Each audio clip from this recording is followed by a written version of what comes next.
Բարի երեկո հարգելի հետևորդներ, եթերում ABC Newsroom-ն է, ես Աննա Սարգսյանն եմ։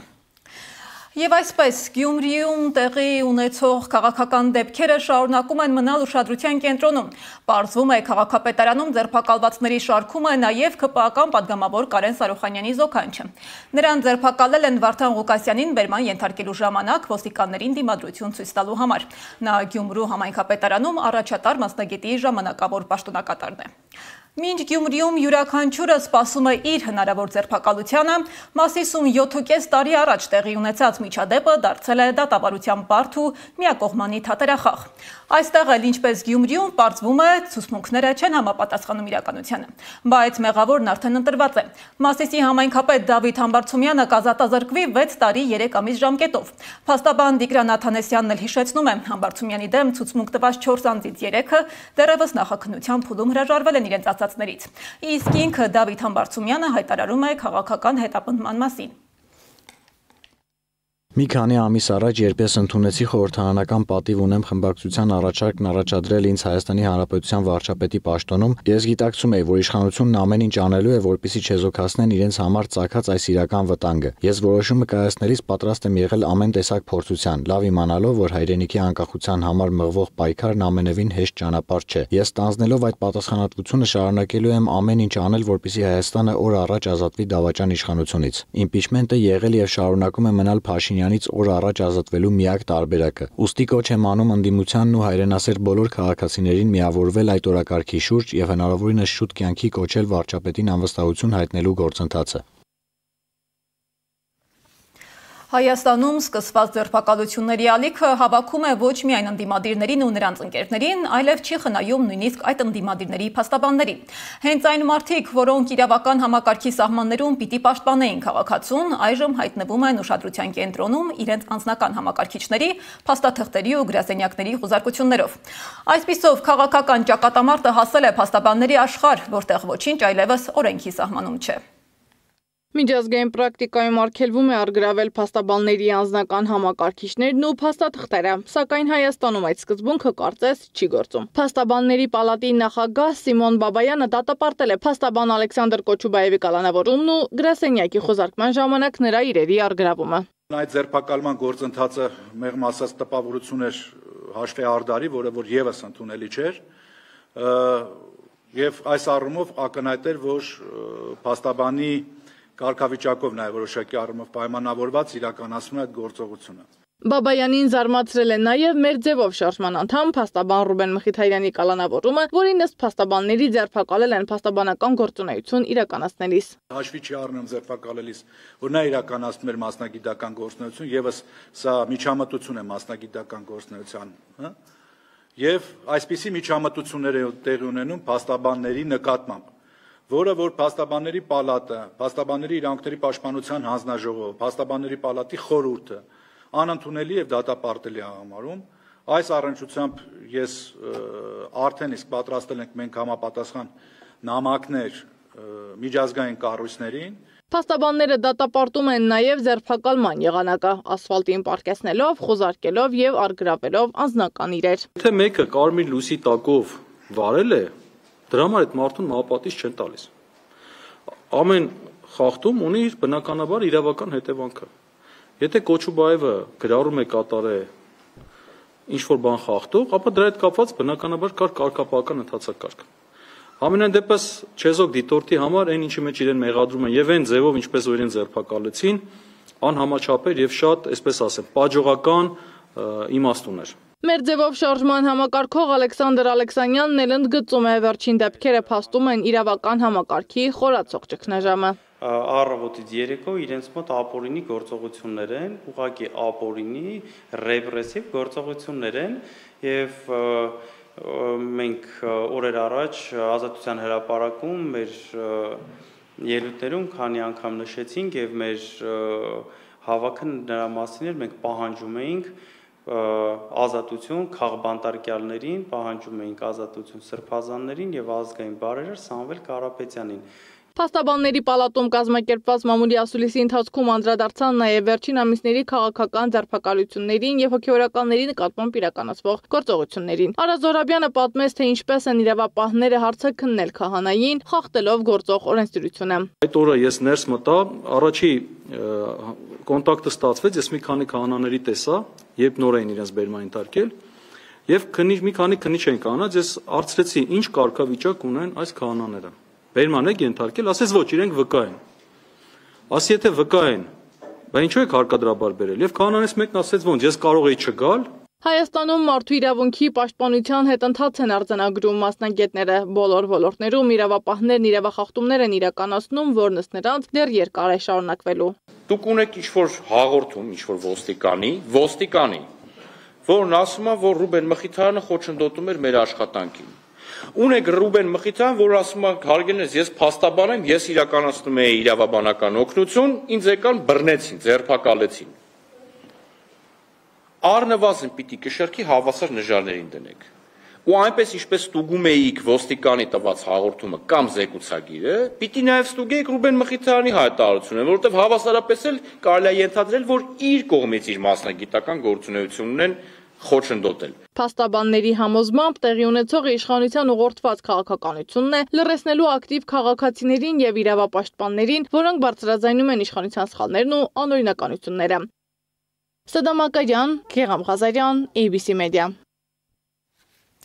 Եկեղեցու շուրջ զարգացող իրադարձությունները նույնպես ներկայացնում են նույն պատկերը, բայց այլ դաշտում։ Հայ առաքելական եկեղեցին ստիպված է եղել դիմել ոստիկանությանը հովհանավանք ներխուժումը կանխելու համար։ Փաստաբան Արա Զոհրաբյանի խոսքով Կիրակի այնտեղ նախատեսված պատարակը Ստեփան Ասատրյանը չի կարող իրականացնել։ Ներխուժում ենք, քանի որ այս տարածքը նաև նախատեսված է մեր հայրենակիցների համար ազատ մուտք ու ելքով, ներխուժում է համարվում եկեղեցու խորանում, ատյանում, ավանդատներում, որևէ այլ անձի կողմից գտնվելը, ով հայ առաքելական Սուրբ եկեղեցու ձեռնադրված հոգևորական չէ։ Այսինքն Ստեփան Ասատրյանին չի արգելվում այս տարածքում զբոսնելը, նույնիսկ եկեղեցու մեջ մտնելը, սակայն միայն եկեղեցականների համար նախատեսված վայրերում արգելվում է մուտք գործելը։ Եվ այդ առումով ոստիկանության համար նախատեսվել ժամ, որ ժամը 16:00-ին իրենք ներկանան աստեղ, այդ կարգի համաձայն գրությունը ստանալու պահից 3 ժամվա ընթացքում իրենք պետք է գան դեպքի վայր, եթե դիմումատուն այլ ժամ չի նշում, ավելի ուշ ժամ։ Ես նշել եի այսօր 16:00, հիմա մեզ մոտ 16:00-ին է մոտենում, այս պահին ներկա ոստիկաններ կային, աշտարակի բաժնի ոստիկաններն էին այստեղ, որոնք ասեցին, որ իրենք ոչ մի տեղեկություն չունեն եւ որևիցե գործողություն չեն ցանկանում իրականացնել։ Իսկ ասեցին այս դիմումի հետ կապված իրենք ցուցում չունեն, այսինքն այս առումով այս դիմումը իրենց չի հասել։ Սակայն սա որևէ կերպ խոչընդոտ չէ, այսինքն այս դիմումը մենք հանձնել ենք ոստիկանությանը պատշաճ կարգով եւ իրենք պարտավոր են միջոցներ ձեռնարկել։ Իդեպ քիչ առաջ հայտարարեցին, որ հովհանավանքի քահանա Տեր Սարգսին, որը պիտի մատուցեր պատարակը, հարցաքննության են կանչել հենց պատարակի մատուցման օրը, Կիրակի առավոտյան։ Եվ եկեղեցու համար այս փորձությունների ժամանակաշրջանում նոր փորձություն է հովհանավանքի կարգալույց քահանայի դիմադրությունը։ Կարգալույց Ստեփան Ասատրյանը հրաժարվում է հանձնել եկեղեցու բանալիները եւ ազատել հովհանավանքի տարածքը։ Մայրաթորի տեղեկատվական համակարգը հրապարակելով Գերագույն հոգևոր խորհրդի հայտարարությունը դատապարտում է Նիկոլ Փաշինյանի նախաձեռնությունը, նշելով, որ նա եկեղեցին պարակտելու հերթական փորձն է անում։ Ստեփան Ասատրյանը իրազեկվել է, որ հովհանավանքում այսուհետ ծեսերն իրականացնելու են տեղում սպասավորող քահանաները եւ հորդոր է հղվել ձեռնպահ մնալ ծեսերի, այդ թվում Սուրբ Պատարագի խորհրդի մատուցմանը որևէ կերպ խոչընդոտելուց, ինչը ոչ միայն կանոնական կոպտագույն խախտում է, այլև քրեորեն պատժելի արարք։ Ստեփան Ասատրյանը անտեսելով Մայրաթորի օրինական պահանջները հրաժարվում է հանձնել եկեղեցու բանալիները եւ ազատել հովհանավանքի տարածքը։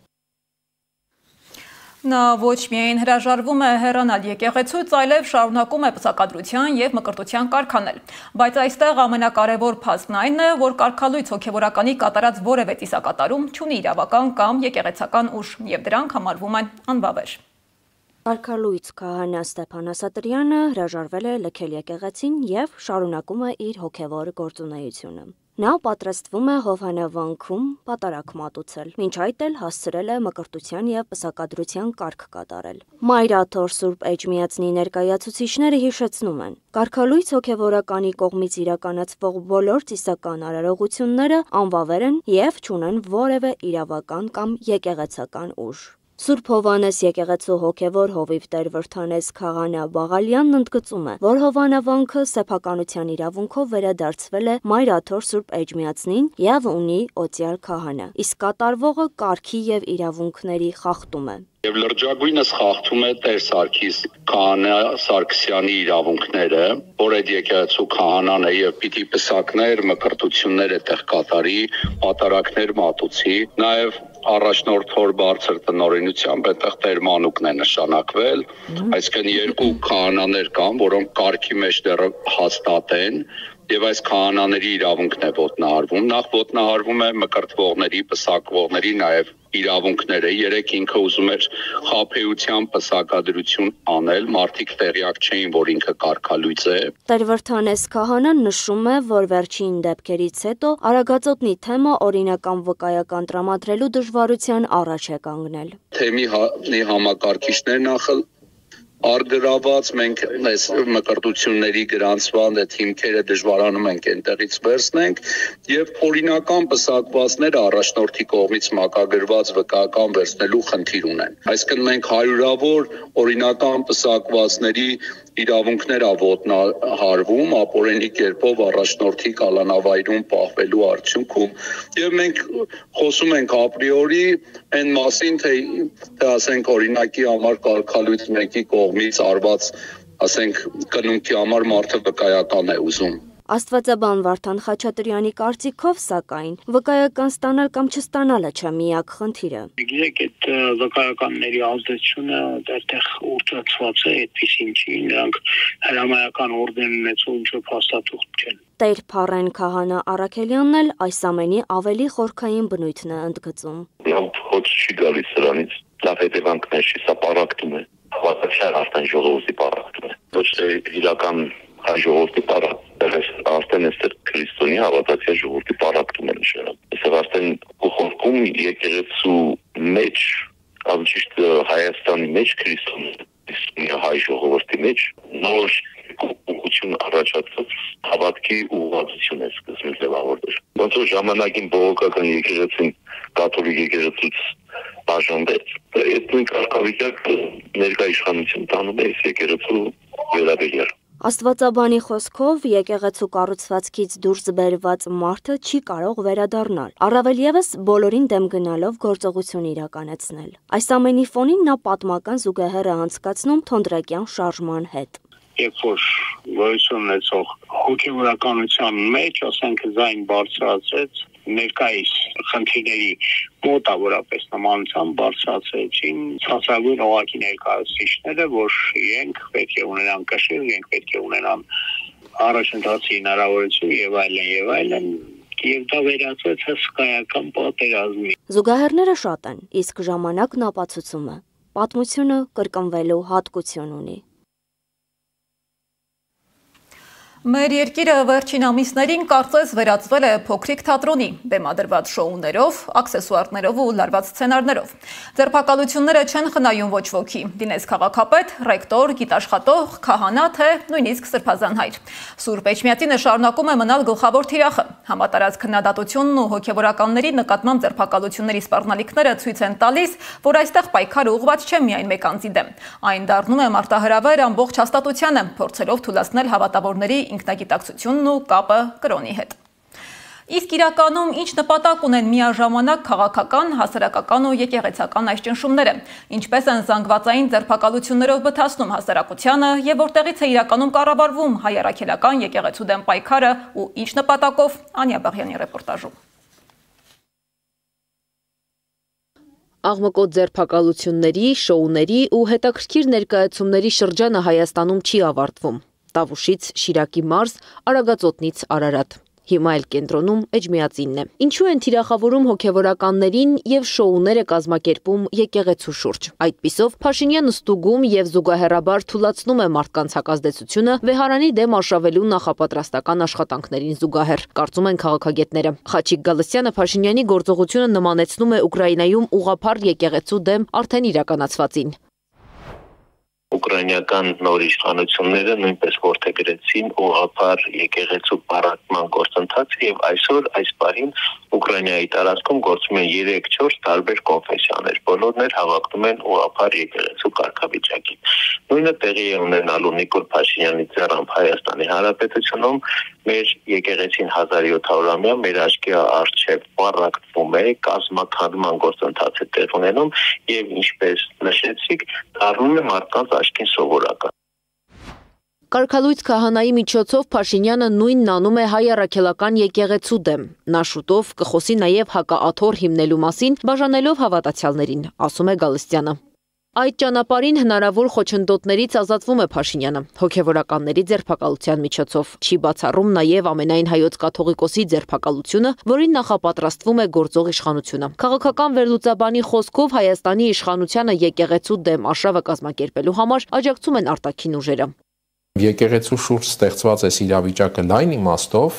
շատ ավելի խորքային պատճառահետևանքային կապեր ունի, շատ ավելի խորքային մոտիվներ, որոնք դուրս են Հայաստանի սահմաններից, եւ Նիկոլ Փաշինյանը իր խնդիրների համատեքստում պարզապես փորձում է օգտագործել այդ մոտիվները, տեղավորվել դրանց համատեքստում եւ քաղել իր համար առավելագույնը։ Հատկապես եթե գործ ունենք մի հսկա եւ մեծ նշանակություն ունեցող կառույցի հետ, թե հասարակական կյանքում, թե ընդհանրապես համահայկական կյանքում, եւ այստեղ օգտագործելով պահը, օգտագործելով նաեւ միջազգային միջավայրը եւ դրանից բխող այդ նշածս մոտիվները, Նիկոլ Փաշինյանը փորձում է նաեւ իհարկե լուծել այդ կառույցի հետ հարաբերվելու խնդիրը, այլ կերպ ասած ենթարկեցնել իրեն։ Որքանով է հասարակությունը պատրաստ ճիշտ արձագանքել այդ գործողությանը։ Այս հարցի շուրջ քաղաքագետները տարակարծիք են։ Խաչիկ Գալստյանը կարծում է, որ կաթողիկոսի դեմ գործողության դեպքում համախմբում կլինի եկեղեցու շուրջ։ Ստեփան Հասանջալալյանը հակառակն է պնդում։ Հիմա այս հասարակությունը, մեր ժողովուրդը, ես այսպես եմ նկատում, որ գրեթե ամեն ինչ կուլ է տալիս, ճակերտավոր ասեմ, Նիկոլ Փաշինյանի կողմից իրականացվող ուրեմն ապազգային քայլ, գրեթե բոլոր քայլերը կուլ է տալիս։ Այդ թվում եւ գլխավորապես ես կրկնում եմ եւ նորից շեշտադրում եմ Արցախի հանձնումը թշնամուն, Արցախի ճանաչումը թշնամու կազմավորման կազմում։ Հիմա ես կդժվարանամ ասել կաթողիկոսի ձերբակալության պարագայում է ժողովուրդը բուրըն ընդվզում կցուցաբերի թե չէ։ Գուցե եւ ինչ որ մի մասը, մի փոքր մասը այո, հակազդեցություն ունենա, ինչ որ բան անի։ Փաշինյանը դեռ 2024-ին գործակալ համարեց Բագրատ arczepiskopos Աջապահյանին, ինչը հերքեց ազգային անվտանգության ծառայությունը։ Հիմա էլ Նախիջևանի թեմի առաջնորդին է նույն մեղադրանքն ուղղում։ Եկեղեցու կանոնակարգ օրենքով կարգալույց քահանային աջակցում ու պատարագին ներկայանալու խոստում է տալիս։ Զուգահեռ հայտարարում, որ իր պայքարը ոչ թե եկեղեցու դեմ է, այլ անձի, բայց որ անձի։ Փաստացի Փաշինյանը ոչ թե մեկ անձի, այլ եկեղեցում կշիռ ու դիրք ունեցող անձանց դեմ է պայքարում, այդպիսով թուլացնելով եկեղեցու դիրքերը։ Ստեղծված վիճակում ինչ պետք է անի կաթողիկոսը։ Զրուցակիցները զերծ են մնում խորհուրդներից, բայց սպասելիք ունեն։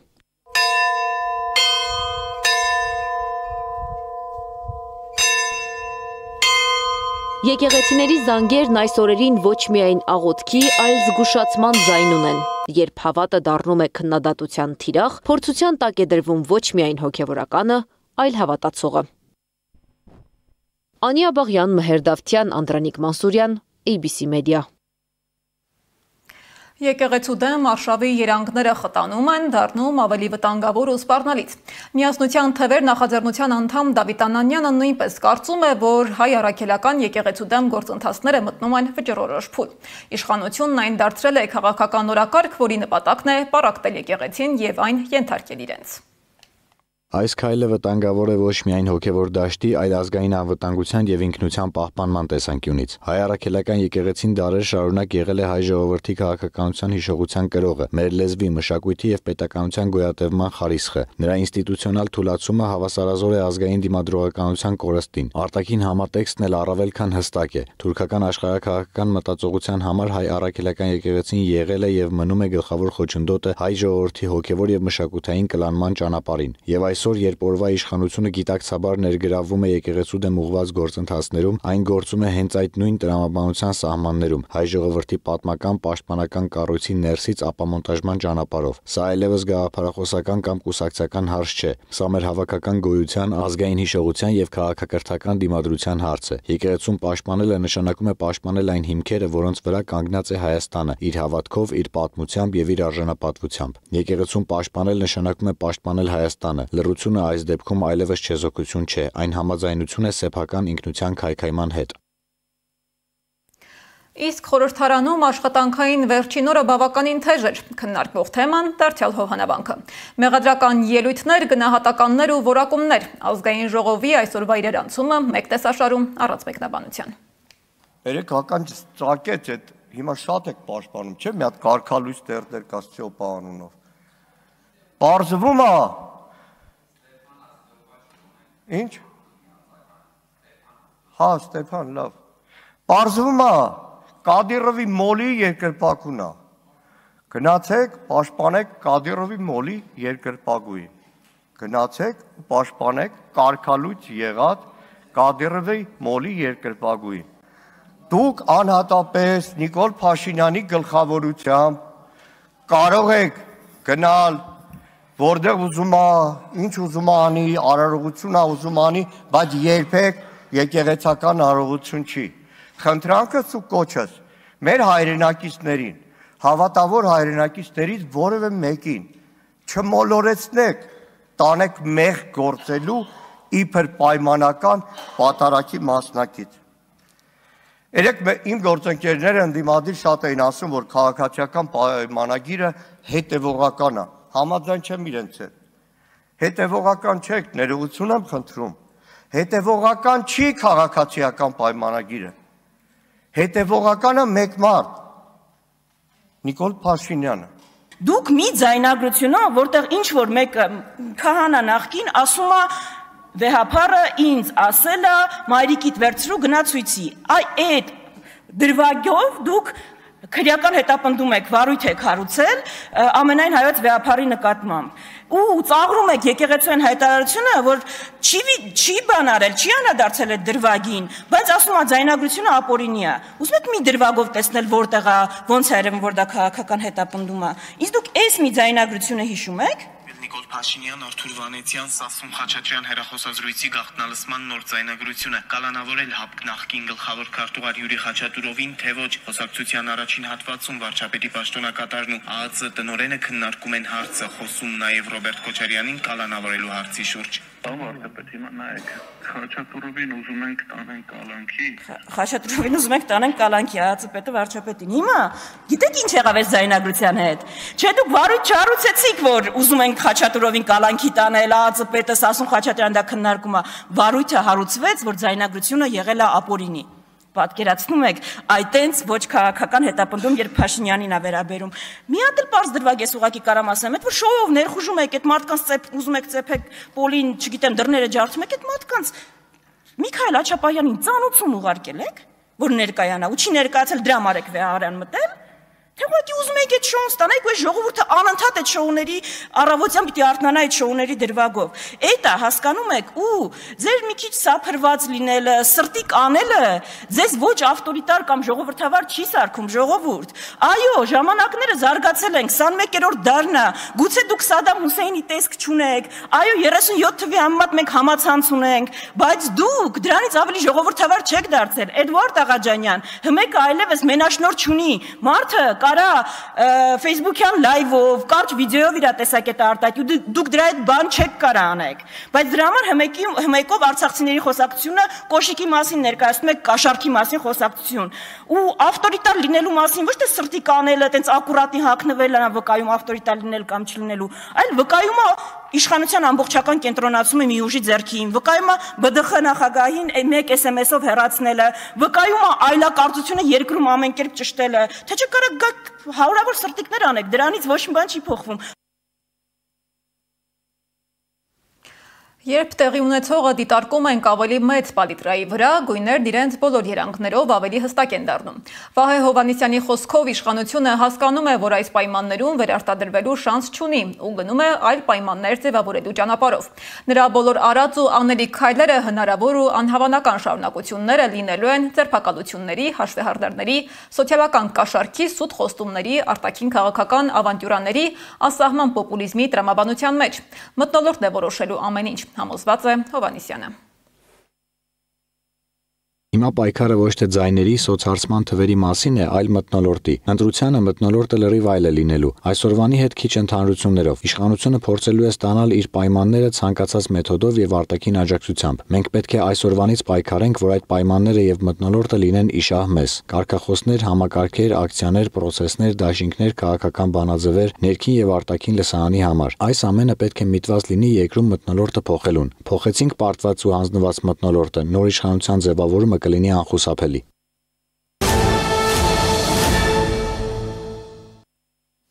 Միջազգային թեմաների մասին։ Միացյալ Նահանգների նախագահը խոստացել է սպանել բոլոր նրանց, ովքեր թմրանյութ կմատակարարեն Միացյալ Նահանգներին։ Հենց այդպես մենք նրանց կսպանենք, նրանք կմեռնեն, ասել է Թրամփը։ Միացյալ Նահանգները վերջին շրջանում բազմաթիվ նավեր է ոչնչացրել, որոնք ըստ Թրամփի թմրանյութեր էին տեղափոխում Միացյալ Նահանգներ։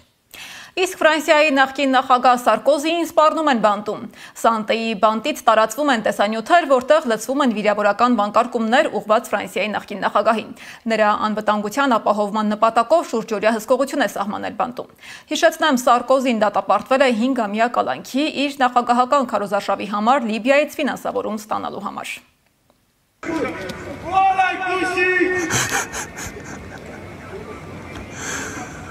Appelle Sarko. Attends, on va le réveiller, frère. Envoie un nom si tu veux que je l'appelle. Ta crise, c'est gratuit ou quoi?